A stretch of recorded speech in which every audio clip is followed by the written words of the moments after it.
Hey everyone, thanks for joining us. I'm Tom, and this is I'm here with David and John, and we're going to look at the Player's Handbook Druid and Paladin playtest packet that just came out. So, any initial thoughts, David, overall?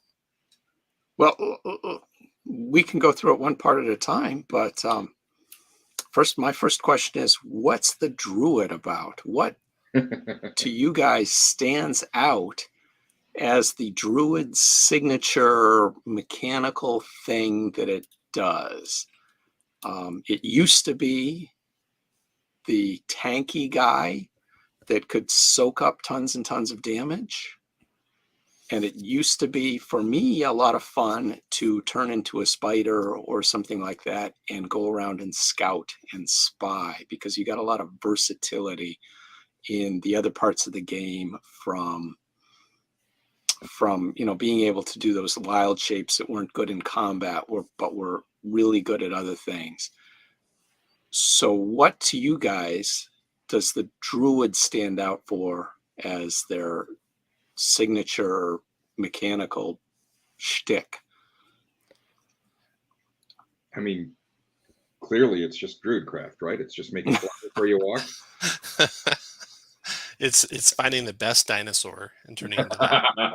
Yeah. It's just for people who just never got over loving dinosaurs when they were 5. I mean, so you're jumping right onto Wild Shape, and okay, Wild Shape got nerfed a lot. I think I see what they're trying to do with this. They're trying to simplify it and make it a little bit more mechanical and less about having a lot of beast stat blocks to look at, and maybe trying to fix the owlbear in the movie. Who knows? That's a plus, yeah. But I think that what I would like to see them do design-wise, because I mean, they're right in a lot of cases. The thing that bothers me most about it isn't that there's this standardized form or 3 standardized forms that they get. It's that the one thing that they took away, that idea that it's a separate pool of hit points when you're in that form, and then when you go back to your own form, you have your own hit points again.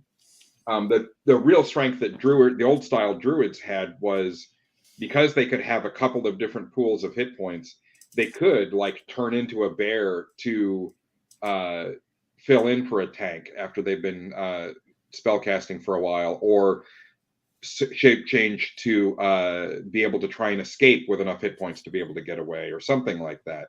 You know, they have had a lot of choices, and making that one change in the rules really cuts a lot of that strength away. All right, well, let's get into it then. We'll start with the front page here. And one thing I noticed is they moved the spells out of the glossary. So you'll notice in the first 3 playtest packets, the spells are in the glossary. So the glossaries get superseded every time. I don't know what their intent is with spells, but they dropped a lot of spells that are still usable by druids, like guidance and things. So I don't know if they mean to go back to the Player's Handbook version, 2014 Player's Handbook version, or keep the playtest version that's in a previous playtest packet. I think the latter.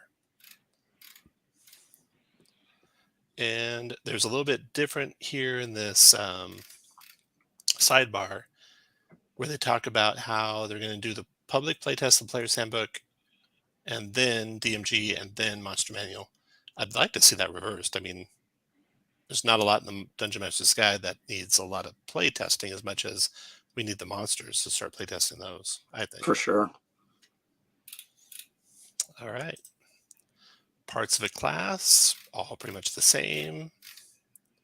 They speak a little bit to the older subclasses that aren't getting rewritten and when you'd bring their features in. I think overall, though, you know, the nice thing about an edition reset is they fix all their mistakes. And with the end of an edition, there is so many mistakes that can just be exploited. I'm looking at Twilight Cleric. I'm looking at, things like that. That it's nice to clean, fresh start on. But if they're going to try and keep them all, it'll be interesting to see how they try to balance them, if they do. Well, we've got 10 years of playtesting on the old stuff already. So we've revealed a lot of things that can use improvement. And I think the good sign about this playtest, let me give the team some laurels, is that they've successfully identified a whole bunch of things that maybe weren't obviously broken, or let's say were broken, but not in an obvious, perceptible way to casual players. So that's a good sign. All right, now into the Druid. So my class group priest, primary ability is wisdom.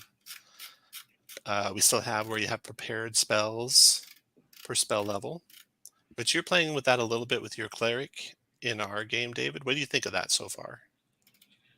I don't like that you can only prepare a certain number of spells at particular levels, because it really, once you say unlock those 4th level spells and you've only got one that you can prepare, it feels like you lose a lot of versatility, and you're still forced to prepare maybe some of those lower level spells that you're not as eager to use during the course of the game. You really want that versatility of being able to select maybe 2 or 3 4th level spells, even though you can only cast one.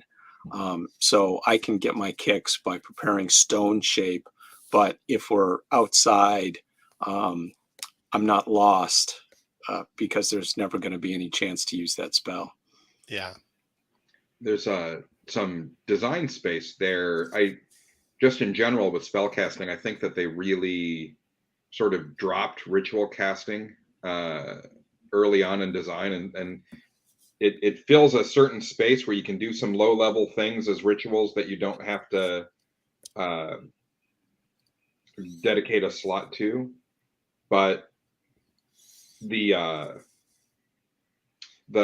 challenge there is that those peter out pretty quickly. You just don't get rituals beyond 3rd level, really, and there aren't really many 2nd or 3rd level ones. They're mostly 1st level spells, and that's mostly wizards.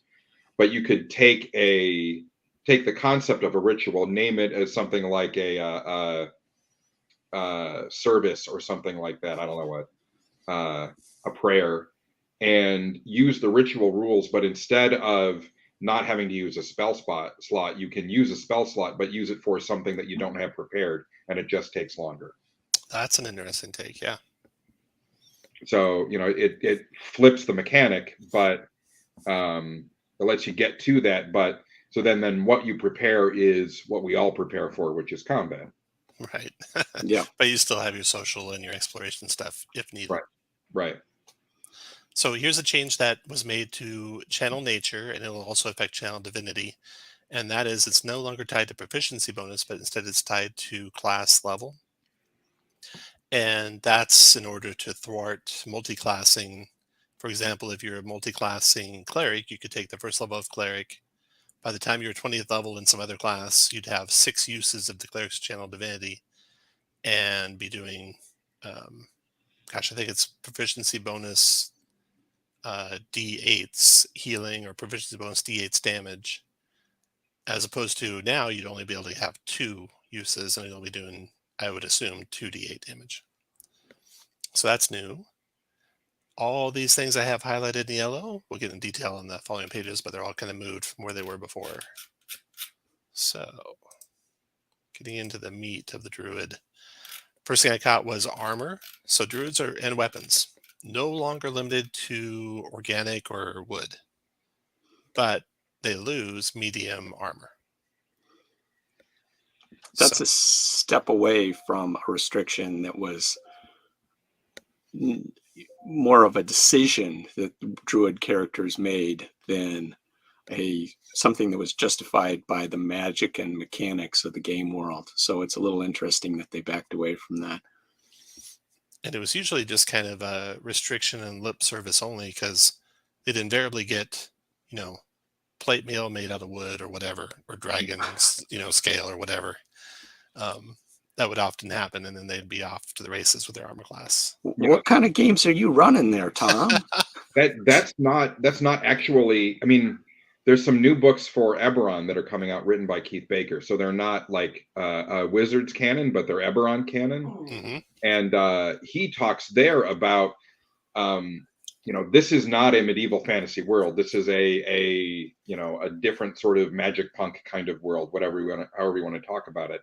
And so we're using these conventions like plate armor to talk about a type of protection and a level of protection that these characters have, and that when they wear something. But it doesn't mean it's necessarily made out of metal. It doesn't mean it's necessarily that it looks like plate armor. You can describe that in other ways and just use the mechanics. So maybe this is a way for them to carve out some design space where, if we're going to start branching out into more worlds that are a little bit different from heroic medieval fantasy, light armor is just, you know, relatively light armor, and it could be described in lots of ways. Great point, John. There's just lots of flexibility there. Yeah, I know, like Dark Sun had a lot of different season armor too, right? Yeah. Okay, so starting equipment. I hadn't noticed this before in the playtest packets, but the gold value is different for classes, and I think that's a little odd for balance, but it's maybe not really a big deal. It might be that they're just changing it in each packet. Like that's not a big enough change to have alerted to us that a change in one of the previous classes. They may have decided that the previous money wasn't enough. Yeah, except the Paladins in this packet has like 150 to start. So I'm 50. Channel nature. Okay, so it looks like probably all the class powers, I imagine, they're thinking might go this route, where you'll get a certain number of uses per long rest, and you can regain 1 use per short rest. So that, you know, that would take care of the mechanic where people always want a short rest. I mean, you still probably want a short rest to get this, but it's not like you're getting all your power back. You're not getting, you know, 11 key points back to stun 11 times. We'll see if the monk has something similar. Wild shape is now a channel divinity use. And one little item I noticed is they talk about your ability to handle objects that's determined by your form, but you can make your form whatever you want. So, and even mix and match forms. So if they really want this to be a real limitation, it should become a real limitation. Right now, it has no teeth at all. Yeah, everything's going to be something with gorilla hands. Yep, exactly. I'm an owl bear, except I have gorilla hands. I'm a shark with gorilla hands. Exactly. Yes, I didn't like that. Just make it a rule. 3 or 4 prehensile monkey tails. Yep. That's it.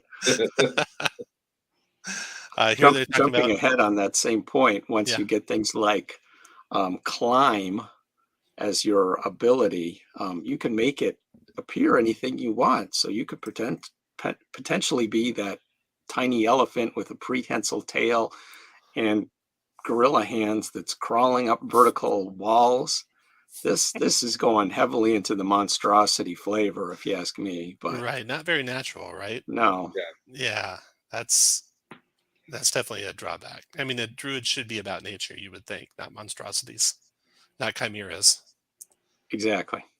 You know, that's we say that, but this is creating a general framework into which druids who are warping nature rather than celebrating nature can also exist. Yep. So, I mean, we have clerics who can be evil clerics or good clerics, or clerics of life or clerics of death. Why can't we have druids whose primary motivation, primary methodology is mutation or sickness or any of the other natural processes that are sort of opposed to life rather than celebrating life or promoting life, whatever. There's opportunities here that they're creating. Yep. Okay, so first let me get Druidic. This is the power to Druidic I never knew. You can leave messages for other druids, kind of like Thieves Can't. That's always been in the rules. I just never knew that existed. That's the thing about these playtests. There's always stuff like that.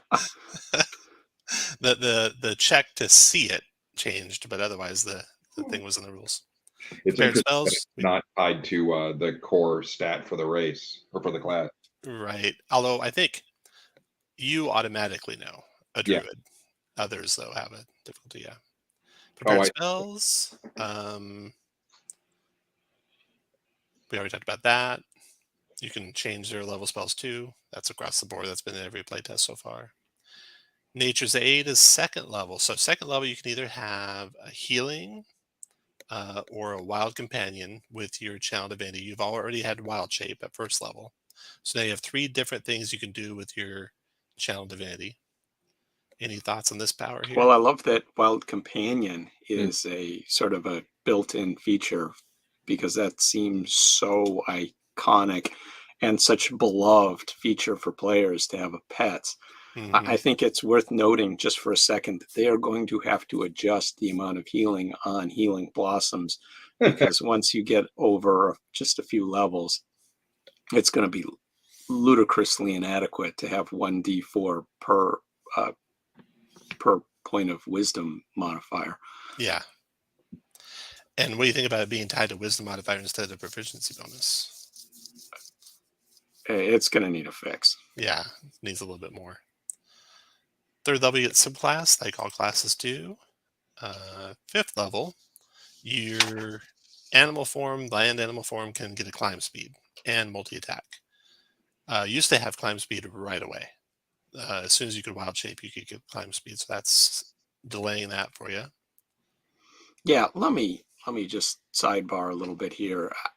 There's been a lot of people who have been unhappy with these changes, and I think the reason is it because this playtest druid is not good at any of the things that the prior druid was good at, namely tanking as a shape changing creature and using those creative animal shapes to um, to scout, spy, fly, do all that sort of things. The fly ability comes really late. What is it, a 9th level Ninth level, ability? yeah. You don't get any extra durability from wild shaping, so you're not tanky at all with that D8 hit points.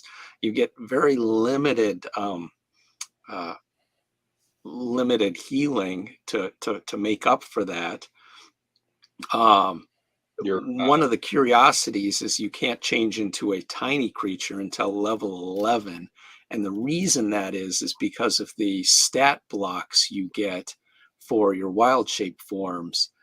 When you're changing into a tiny creature, you're kind of changing into a version of the DC Comics character, the Atom, which had all the strength and all the durability of his full-sized human body when he turned into an ant-sized superhero, um, and that's I guess that's okay for an ability, but it's sort of a shift from what the druids traditionally been able to do. It also gets rid of all that versatility because suddenly you can't turn into a tiny spider until you're at a higher level. So I'd like the idea of the pre-built stat blocks. I think that's a good simplification because when I played a druid from level 1 through level 20, it was a kind of a problem, a pain point for me to try and figure out what druid shapes, what animals made the most sense for me to turn into. And there's only really a couple of options at different levels. That's why WizKids came out with a box set of druid wild shaped creatures that had maybe 6 different creatures that were the optimal ones the druids were likely to turn into. So you didn't have a lot of versatility in what you could change into, but at least you had a lot of versatility in the power portfolio of what you could do in those shapes. So I liked that, and I wish they could find a way to use the pre-generated stat blocks to offer that sort of simplicity without throwing the versatility that you got where you could fly and turn tiny and do all those things at lower levels. So they got to go back to the drawing board and figure out how to deliver both on both those counts without overcomplicating it like the original Druid. I think the So that's my rant. I think that that's doable if they just add a few more options. You see that in some of the new versions of the summoning spell, where you get like a defender spirit or a attacker spirit or a healer spirit, or whatever you get, and you basically it's the same stat block with a couple of different powers depending upon which one you're getting. Exactly. You could do that, and then you could take things like, we've got the Moon Druid subclass here. Some of the subclasses can make some other options available for the things that they shape into, and I think we'll see that, when you start doing sort of insect swarm things and stuff like that. When we start getting into some of those sorts of druids, we will see that. But I think even just in the base class, if you had a couple of choices that were thematic, not tied to a particular animal. So the difference between a prey animal and a predator in wild shape form. The prey animal can be faster, so I'm going to choose the form that has better speed. Or maybe it's just a beefy hunk of cow, whatever. So it's just going to have a ton of hit points. Or you've got a wolf or a cougar or something like that. And maybe you don't get cougar until you can climb, but your wolf form may have other advantages like scent abilities or something like that. Yeah. So you can just with a couple of different choices let the druid make distinctions between this form and that form. Spot on, John. Yeah. So 5th level, you get the climb. 7th level, you get sea form, swimming speed. 9th level, you get flying speed. 11th level, you get tiny. 13th level, you can alternate forms. You can switch between your normal form as a bonus action. Back and forth. I think as you go through the forms real quickly, I think it's useful to, or we'll probably talk about it when we get there, but those forms have some slight differences in their stats, which are really interesting. Like the aerial form is easier to hit. Its AC is 2 lower than any of the others. Why? Yeah, why? 15th level, Wild Resurgence allows you to use the Healing Blossoms as part of the same use of Channel Nature as Wild Shape. Beast Spells, Free Material Components at 17th level.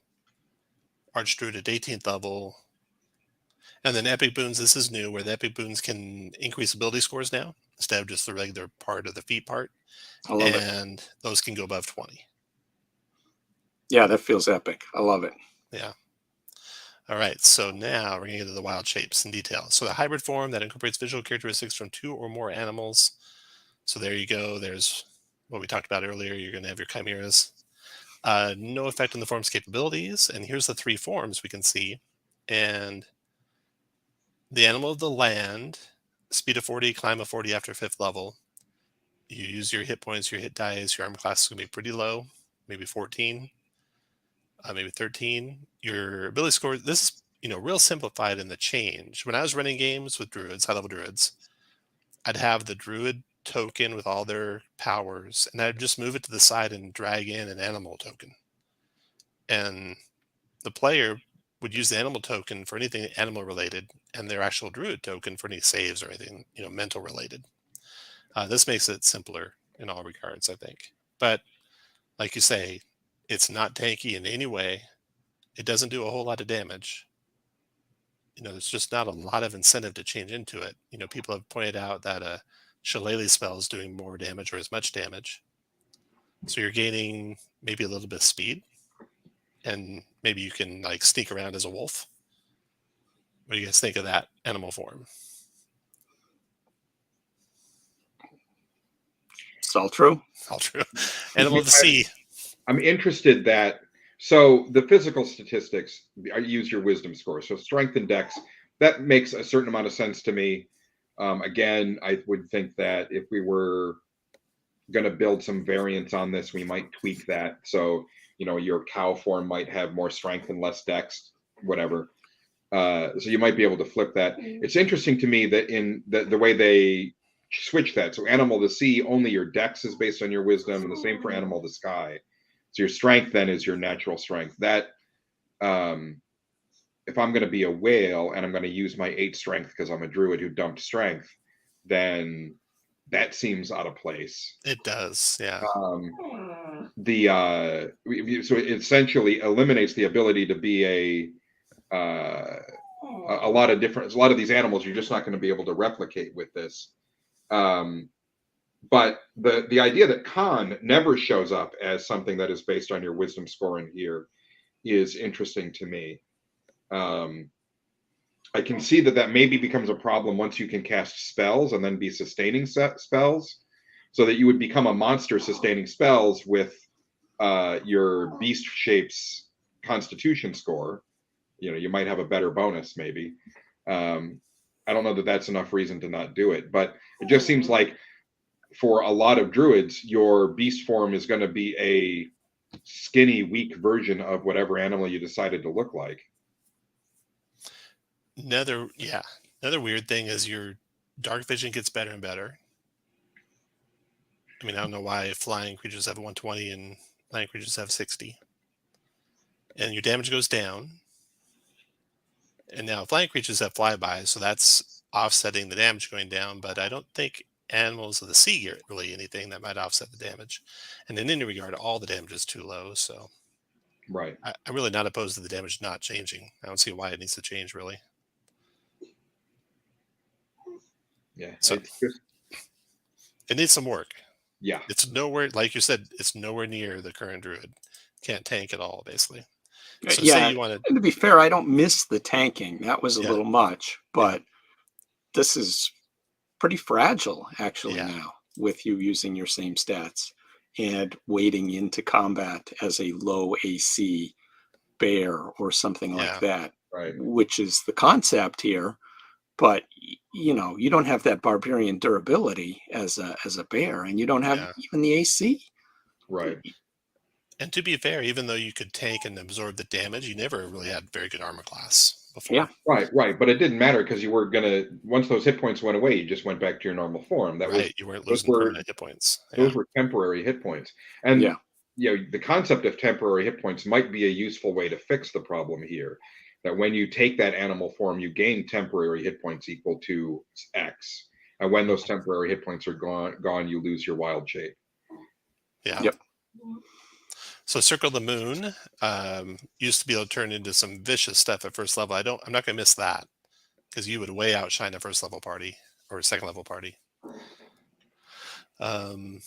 The abjuration spells you can turn into you can use with wild shape. One jumps to mind, and that's shield spell. So I can see some multi-class druids now shield spelling in wild shape. I don't like that. Another reason why shield spell should be one of the strongest spells in the game should be retweaked to make it a little more balanced. Yeah, I didn't like at first this quick attack being an unarmed strike, but some other smart people have pointed out that does allow them to grapple or to shove or to knock prone. No. So good point. Yeah. Another point is there are very few abjuration spells that are on the Druid spell list. Yeah. But they're moving all of the healing spells into abjuration. Yeah, so you can heal that way. That's the big one. I see. The multi-classing is what I was thinking of once you multi-class.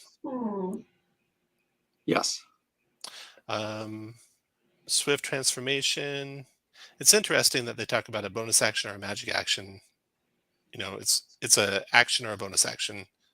You would think either one of them is a magic action. I don't know how it's a small little nitpick, but it seems odd. And let's see, at 6th level, so you start getting where you pick a damage type, and you'll get resistance to that type, and your damage will deal that type instead of your regular damage. So that's a little bit of a benefit, not a lot. 10th level, you do a little extra damage. And then the 1,000 forms. Did you ever use this, Dave, in our games with your Moon Druid? Yes, I did. Well, I did in our games. We were playing with the 2014 Moon Druid. At level 20, the Druid was vastly outstripping the power of the other 20th level characters. Mm-hmm. I won D&D for you. You're welcome.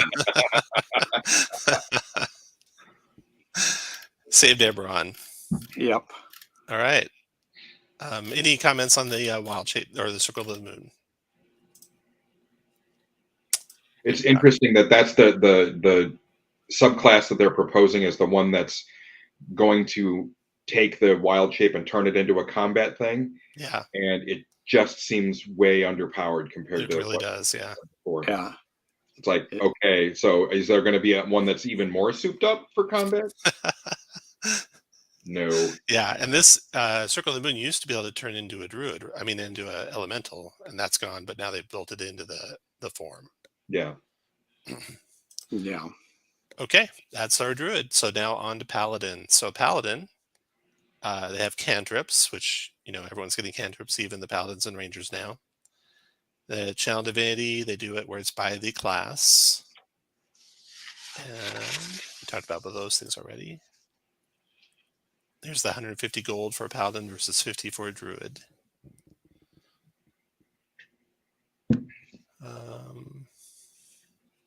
Everything here is the same. I guess they clarified the wording a little bit of lay on hands, where you can expend 5 hit points from the pool of healing to remove the poison condition from the creature rather than using these to restore hit points. It's basically the same power, just they clarified the wording a little bit. You get the full divine spell list. So unlike a ranger, which I think it's a partial spell list, you get the full divine spell list as paladin. That's going to be big. And then, okay, divine smite.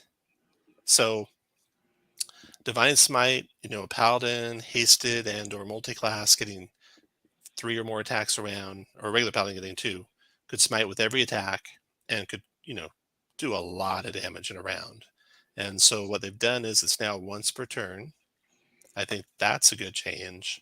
That's a great change. One of the things that I don't know that the designers fully appreciated in some of the past iterations on Dungeons and Dragons in 5th edition is that characters that go Nova and do a whole bunch of damage is not good for the game. It's a fun moment when it's a rare thing that happens every so often, the circumstances align, and it seems like an extraordinary event. But if you design a class that can go Nova and do tons and tons of damage, it's not fun for anybody else at the table. And I've seen it more than once at my tables where there's, a group of characters and there's a paladin that just erupts and one-shots the foe in encounter after encounter. And I watch the reactions of the other players seemingly thinking to each other, why did we even show up for this game? What's our part in this adventure? And there's no answer. It's not fun for anyone except for maybe for some paladin characters. Paladin And players. they've already done the sharpshooter. So they took away the sharpshooter Nova by getting rid of the extra 10 damage with every hit. So this makes sense for the paladin, I think. Yeah, good change. So it's interesting. So I think it's great fun that in the old way, the Nova Ing Paladins were actually worse than wizards in finishing all of their resources in 2 or 3 rounds of combat and then wanting a long rest. Yeah. But we just complained about the Druid not seeming like it's powerful enough, and this is reducing the power level of the Paladin. And maybe in aggregate, all of these things that seem less powerful will balance with each other better. The weird thing is going to be if all of these classes are slightly less powerful in combat, and that's part of the balancing. How is this going to be backwards compatible with old 5th edition stuff? If my 5e Paladin comes in and it's supposed to be compatible and I can still Nova, is that going to really balance with everything that's in the new version? Definitely not. Yeah, right. So that's we're really seem to be drifting away from the idea of backwards compatibility.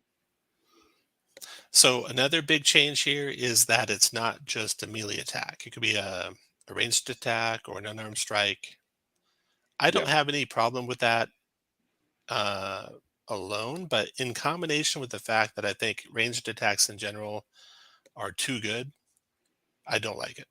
Yeah, I have a big problem with that, and that is because ranged attacks are intrinsically significantly better, more potent than melee attacks. And that's because you don't have to move around to engage your foes. You can switch targets easily. You don't have to engage with the terrain.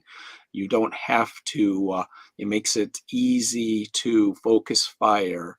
Um, you're not making, you're necessarily making yourself vulnerable to foes that need need to engage you in melee. It's a huge intrinsic advantage. And the design team seems to consider ranged attacks versus melee attacks as a sort of flavor difference, you know, Coke and Pepsi. But that's not it at all. Ranged attacks are way, way more effective than melee attacks. And by giving this sort of boost to a paladin character, once again, you're making melee focused characters at a significant disadvantage to stand out and be an optimal contributor to the party. So I don't like it. Paladins don't have to be good at everything. They don't have to be, you know, the shining star of the party in every single way. It's okay for them to be specialized in certain ways. You know who else really hates this change is the rogue who's counting on a sneak attack buddy. Yeah. He could always count on the paladin being in the fight, but now the paladin might not be in the fight. So who's going to be adjacent to his opponent? There's something So awkward about a paladin rogue combination, though. that is funny. That's a tricky alliance. I mean, my wish with range attacks would be that they don't hit as well. Right now, with 1 feat, you ignore cover, and with 1 fighting style, you're getting +2 to hit better than a melee attack. Yep. So you're hitting better than someone up close and doing almost as much damage. You know, a longbow's a D8 versus a greatsword's D12, but it's a small trade-off given all the advantages of not having to cross the terrain to get to your target or to switch targets. You don't have to cross terrain. And everything you just said. Just make it so they don't hit as good. Make it so firing into combat is, always got cover. You can't get around that. Don't give that +2 to ranged attacks to hit, so that ranged attacks are always hitting slightly less than melee attacks. Yeah, melee attacks don't have to be a lot better than ranged No, attacks yeah, because melee attacking is fun. Take that yeah, from somebody who's played a swashbuckling rogue to up to level 20. But, with my swashbuckling rogue, I was constantly struggling to get in range of those flying creatures that we were facing at the upper levels and getting across the difficult terrain and all that kind of stuff. And I was thinking enviously about the rogues who just chose a bow and had all the advantages plus more and didn't have any of those drawbacks. yeah. Okay. Fighting styles, nothing major new there. Channel Divinity comes in at 3rd level. And one power that got a lot better is Divine Sense. So Divine Sense used to require an action. It used to be one ping, and one ping only action. And cover defeated it. So you hardly ever saw it used. You saw it used a lot when it didn't help because I, they'd be I like, I saw a lot of folks try and use it yeah, and then kind of take a step back and realize all the limitations and yeah, suddenly realize it was useless. yeah. And I saw the disappointment cross their face as they realized that this cool ability that they were excited about trying was Pointless. essentially useless. The only good thing about it was that because it had its own resource track, it wasn't something you had to choose whether to use or something else against instead of Yeah. it. Because Here you're giving up Channel Divinity 1 use, but it's a bonus action. It lasts for 10 minutes and it goes through evidently cover. Doesn't say anything about not going through cover. So there's that one. Then we got subclass up 4th, Faithful Steed. So you always have Fine Steed spell prepared. Doesn't count against the number of spells you have prepared. You can cast as an action. You do it once without expending a slot. So you basically can always get your horse. Okay, let me ask you a question about that. Isn't Yeah, Divine Faithful Steed, I should have looked at this. Isn't it something that gets better as you upcast it to higher levels and you get a flying steed and whatnot? it does. I know where you're So going with what this. spell slot do you get forgiven for casting it? Right. I think you'd always cast at your highest, right? Well, I They wouldn't do need to know. clarify. They do need to clarify. The other thing is Faithful Steed is on, I think, the Divine Spell list, which means clerics will get better steeds than paladins, if I'm right. Faithful. That's funny. That's humorous, yeah. And someone online had a really good point. Actually, I'm not seeing it in the Divine list. Maybe I'm wrong. Let's go back to Paladin here. Faithful Steed. Oh, it's Fine Steed, not Faithful. Fine Steed. Second level spell. So a cleric gets second level spells before a paladin does. So cleric's got his Faithful Steed right away. Paladin's having to wait. Oh yeah. Now someone, Treant Monk, had a video where he talked about these class, like iconic class features should not be spells. Yeah. Because Yeah, especially not with generic spell lists. that's I a guess good you point. could keep it a spell if it's only a paladin spell, but then you get the multi-class characters who can get it and be better than a paladin. Right, Mhm. Right. So they That's a get a good really point. good point in that regard. Okay, so let's see, 7th level aura protection. Okay, so this is the game breaking power for a paladin that they actually didn't really touch, which It's surprised me. still just as dominant. Yeah. If you're going to do a high level party and you want to just dominate, you want to make sure you have one paladin in the party, one person with healer feat, one person with leadership feat. And then you are like a good 100% better than a different party without those things in it. And this paladin aura, they didn't change it all really. Yeah. Still gets you the plus, +4, +5, +6 on all your saving throws. Yeah, that bonus is absolutely overwhelming with the bounded accuracy math that's used in this edition of the game. Bounded accuracy is the limit to bonuses and creatures that things in the game typically get to d20 tests, like saves. It means that that the DCs that apply to low-level characters can equally apply to high-level characters within the same range of difficulty. I mean, the high-level characters have a much better chance of succeeding, but even at those high levels, they still have some sliver of a chance of failing. And vice versa. The low-level characters can, with a lucky roll, get to those high DCs that give high-level characters a chance of failing. We didn't see that kind of bounded accuracy in 3rd editions or 4th edition, so this is a change. But when you start throwing on a big +5, +7 bonus at higher levels to everyone's chance of making a save, it simply means that the bounded accuracy is blown out, and people rarely, if ever, will fail any saves in the party if they're simply disciplined enough to stay within the old Paladin's aura. And it's too strong. It's too much of a multiplier to party strength. This would be a very strong ability if it gave people a +2 or +3. Yeah. As it stands, it's outrageously powerful. Yeah, just a flat 2 would be really good. Half Yeah. your charisma modifier would be really good.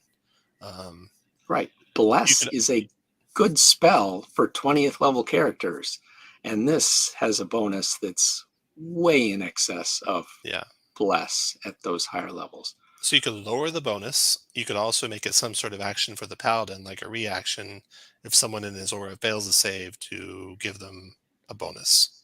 You might just it creates a interesting mechanic because the new smite spells all require a bonus action, but you might do this as a bonus action where they have to actively be like vocally praying Maintaining their aura to maintain the aura. Yeah. Then they have to choose between whether they're going to be smiting or projecting their aura. All interesting ideas, and definitely I think it needs something. Then let's see, observe foes is a magic action. You can spend 1 use of your channel divinity to overwhelm foes with divine awe. Number of creatures equal to your charisma modifier that you can see within 60 feet. On a failed save, they're dazed and frightened for a minute. On a successful save, they're dazed. I don't remember why I marked this red exactly. Well, I think on a save, they just had no effect in the original version. So this Oh, idea that on a okay. successful save they're dazed, that's Yeah. really powerful, and that Real makes strong. Really strong. it makes it worth doing. Yeah. Unless you were cleaning up a lot of trash that your party was going to wipe through anyway, Mhm. it wasn't worth doing the sort of turn undead stuff. Then Radiant Strike. So they did the Divine Smite that works on anything, but Radiant Strikes are only simple or martial weapons. So I would line these two up one way or the other, whichever way you go. I don't know why you'd make them different. Catch. Aura of Courage. They clarified this a little bit. When you move into it, frightened, suppressed. I don't think it did anything before when you moved into it, right? Yeah, because it was all just based on the saves. Yeah. Or you were immune to it. I think was just never clear. Yeah. So they were just clarifying that. That's good. I like the 15th level power using your lay on hands to clear all these conditions. Mm-hmm. And then on up to 20th level. Okay, now we're looking at the Oath of Devotion. You get a free casting of a spell. Choose one of your prepared spells from this feature without expending a spell slot. One of your prepared spells from this feature without expending a spell slot. So that's a good point. Again, the same question on this one, David. Say you got something, aid prepared. Can you cast it at your highest level spell slot and not use it, or is it at the spell slot, the base spell slot? Yeah. So some clarification there would be good. Sacred Weapon, much improved. I skipped over this. Breaking your oath. I mean, that's just role playing. But any comments on that power change? Well, it's nice that they made Sacred Weapon into a power that's good enough to use, whereas in the past, having to spend an action for that just made it something you wanted to use but never could find an occasion to. Yeah. Smite of Protection. Your Divine Smite now radiates protective energy. Whenever you use Divine Smite, allies within 30 feet can get some temp hit points. What's the game world reasoning for this? It seems like a mechanic that they came up with that seemed like a cool effect, but I don't know that they did their homework on this. They're just watching how badass you are and gaining strength from it. Yes. Or a Devotion. Same thing with the Frightened Protection. It suppresses charm while they're inside it. Holy Nimbus is a bonus action.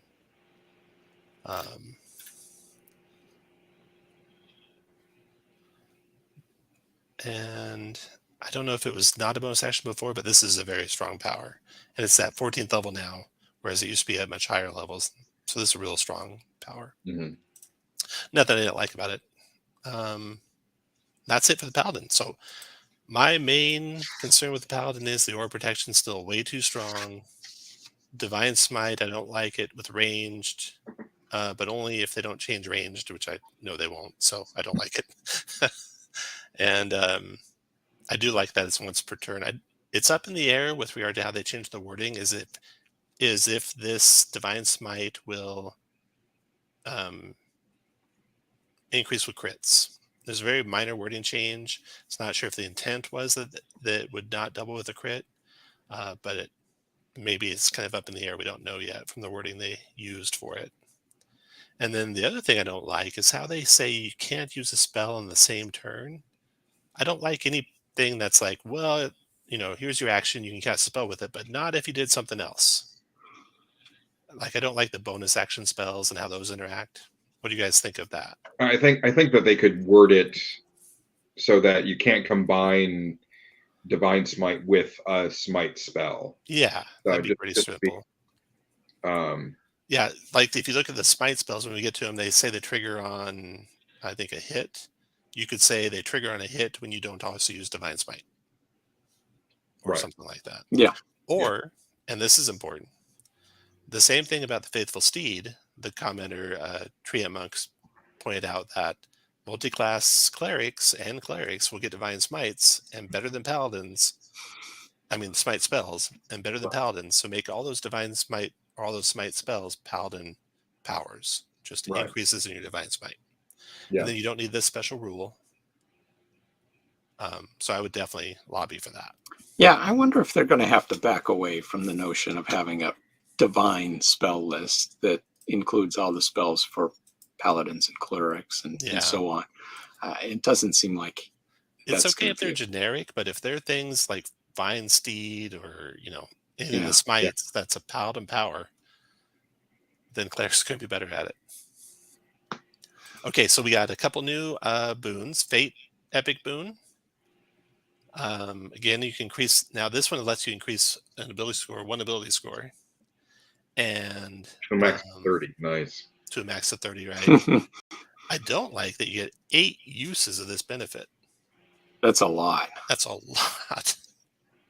I mean, you're not going to attack 8 times between long rests sometimes. Yeah.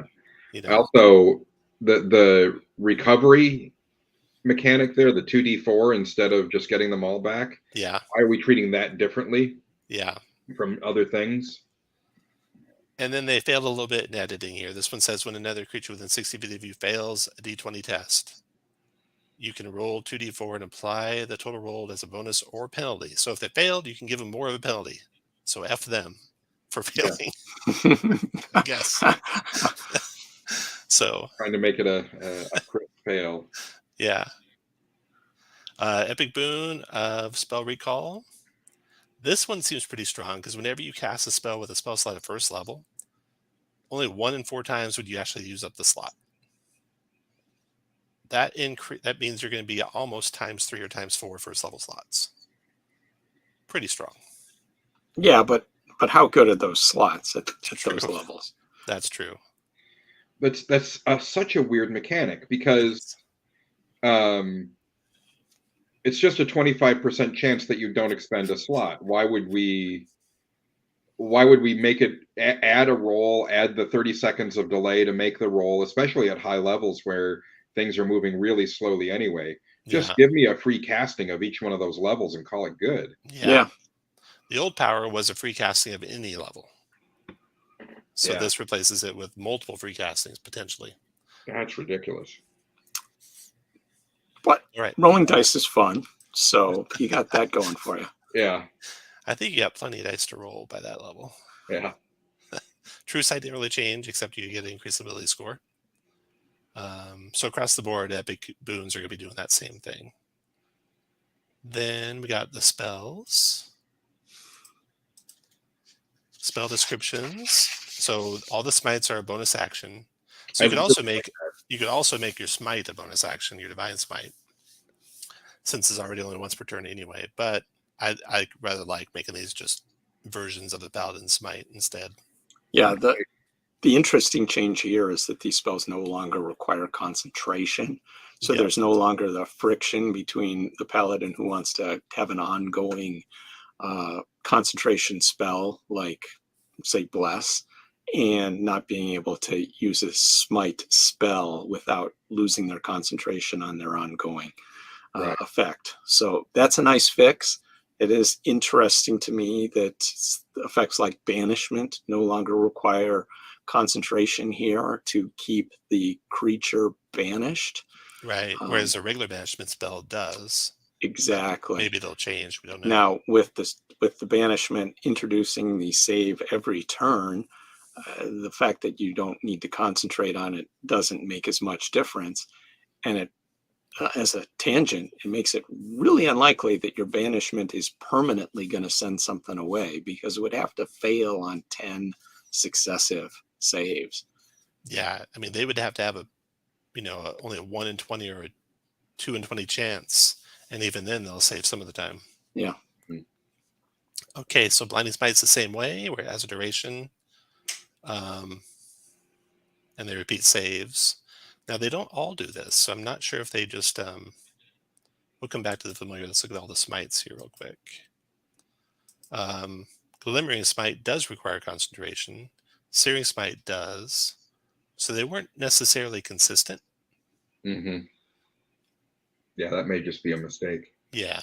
Okay, so back to find familiar. So now you're familiar. Mostly the same.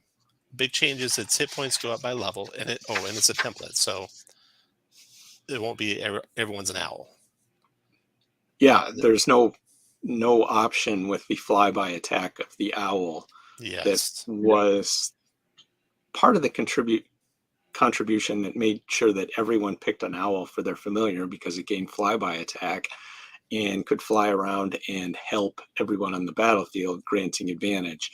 And that ability made Find Familiar from a perfectly strong, flavorful spell into a at least third level equivalent spell. Mm-hmm. And I'm not sorry to see that go. Yeah, neither am I. I do like this little feature they added. As much as I like killing familiars, I like that they added this where the familiar can escape from certain death one time. So if your That's cool. familiar gets caught out, gets in a fireball, which happens often, they're still around. They can dive into their extra dimensional space, and you still got them. And you just summon it back as an action. It doesn't. Yeah. Another batch of resources and stuff like that. That's nice. Yeah, because familiars were, prone to die at high levels with all the Prone to area die at spells. lots of levels. Yeah. And they can attack now. Not for much damage. 1 plus the spell's level. Otherwise, mostly the same. Find Steed. Find Steed also increases by level. Mm-hmm. And hit points significantly so. So 25 hit points at the first level you can cast it. Whereas a regular Warhorse, I think, is 19 hit points. Mm-hmm. Very, very fast. Speed is 60, but that's Warhorse speed. 4th level spell or higher, though, they can fly 60. But again, this means, clerics will be on their Pegasi long before paladins would be on their Pegasi. The punchline there is that's 20 feet faster than the Druid wild-shaped flying form can fly. Oh, no. Why does Wizards of the Coast hate Druids? That's my question. Let's see. They clarified the spell sharing. Spell sharing used to be a really powerful feature. And now you can share healing, but not spells. Yeah. And then here's a little bit of a template variation with like a Fae or a And that's what I want for the Druid wild shapes. Just some variations along the same line. Yeah, just a short list of bonus actions that are different or actions that are different. Yeah. Yeah. I'd like to see like a spell list for the Druid, not literally spell list, but for the wild shapes where you have a menu of items that you can pick as little pickers for your for your flavor, your wild shape, and give them different capabilities. So Spare the Dying got a bonus where it actually heals a hit point now. Before Spare the Dying was like, if you had a healer's kit, why would you use Spare the Dying? The trick with that, and because I marked that at first, the dying rules and the getting knocked to 0 rules have changed. Yeah. So now you're at 1 hit point, but you're still incapacitated and unconscious. So I had a question on that. That you're at 1 hit point, incapacitated and unconscious if you stabilize. Right. Naturally. But this is a magical healing of a hit point. That'd give you actually consciousness back. I don't know that that's what they intend. I don't know that it does, yeah. I think they intend probably for it not to, but any magical healing does. The difference here is this is necromancy. I don't know if they meant to leave it necromancy, not change it to abjuration like the other healing, or if this is this way because they're also going to not give you consciousness back. I'm not sure. Let's go look at dying here real quick. Yeah, it's worth looking at that. And then I'm actually going to have to drop when we get done with dying. Okay, so let's say you have 3 successes on your death saving throws. You regain a hit point. This condition ends on you as normal, but you are still unconscious and start a short rest. Remain unconscious until you regain any hit points or until another creature uses an action to administer first aid. So healing would get you out of that. But if you're negative and dying and you're healed, you have 0 hit points. If you regain any hit points while dying, this condition ends on you. So the only thing that makes you unconscious is the 3 successes. So it's not clear Yeah, Does I a think healing spell give you back? You know, it's you more than a hit point, so it makes sense that regular healing does. But maybe they intend to spare the dying to be like 3 successes. I think the way I read it, and I may have filled in some gaps mentally, was that you would remain unconscious. Um, Yeah, it's not clear. It doesn't say that specifically. right, I reading it, I thought, they probably mean for this to leave you unconscious, but they don't say it, and right, nor does this say magical healing that does only 1 hit point keeps you unconscious, whereas 3 successes keeps you unconscious. right. Yeah. Okay. Well, we'll wrap up. Let's see. Quick review. John, you got to go. Yeah, a minute or two, but we can There wrap up. is not specifically much else of note in here. Unarmed strikes, walking it back slightly back towards the opposed checks. It's still not an opposed check, but it's no longer an auto success. It used to be if you hit someone, you just were automatically grappling them, which I thought sucked. And you could end it with a saving throw. Now you have to. The end was with the saving throw. You still automatically grapple. All you have to do is hit to grapple. But now they can use an action to get out of it. So there's benefits and drawbacks, right?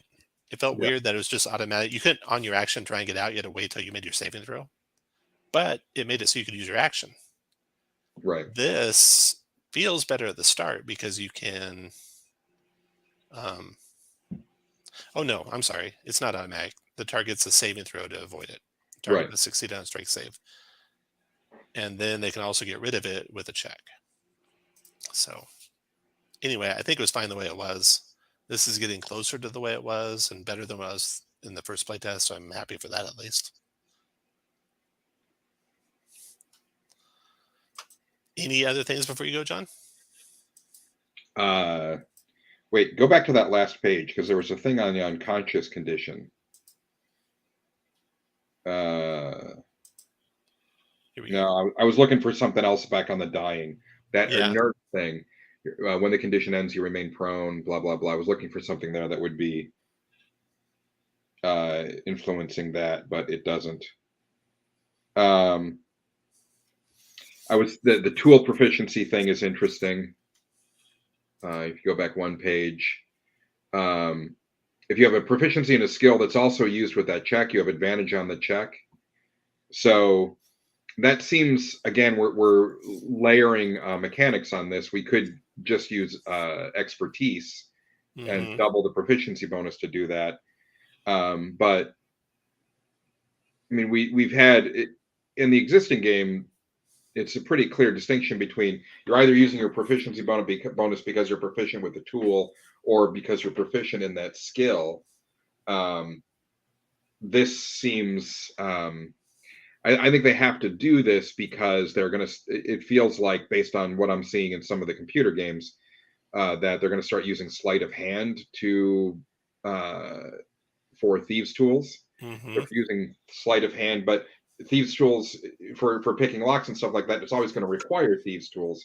So I'm not sure what they're really doing here, but it's an interesting, weird tweak. Yeah. Does it mean you'll always have advantage on the thieves tools check? Of course. Yeah. I mean, as long as you're proficient in sleight of hand, right? Yeah. Or yeah. If you do sleight of hand, thieves tools, and if you're proficient with both of those, you'll have advantage on the check. Right. Yep. Any last comments, David?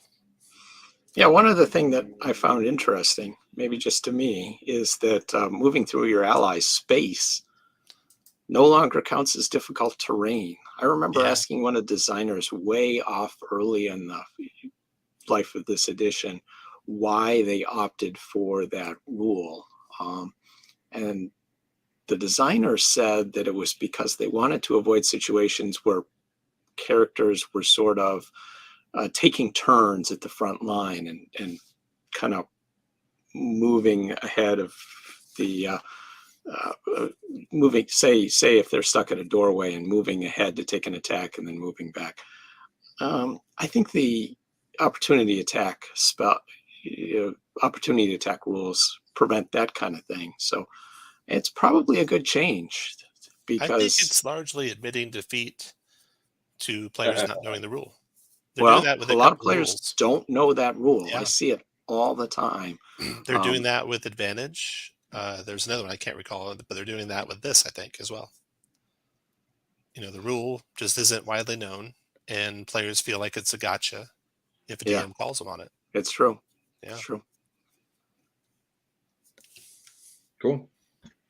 All right, guys. One last thing. Yeah. One last thing. Go to the magic action. Okay. Page 26.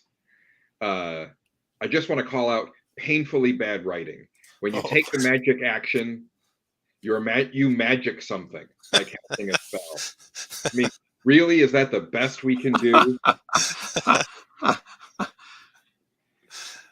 Just there's a couple of other spots in there. It was just like the writing is just it hurts my English teacher heart. And everyone doing this writing is probably English majors, so it probably hurts their heart too. They're probably they're being told they have to write this, and they're like, "Oh God, you magic something." Have a magic day. Yeah. All right, guys. Thank you. Thank you. Bye, folks.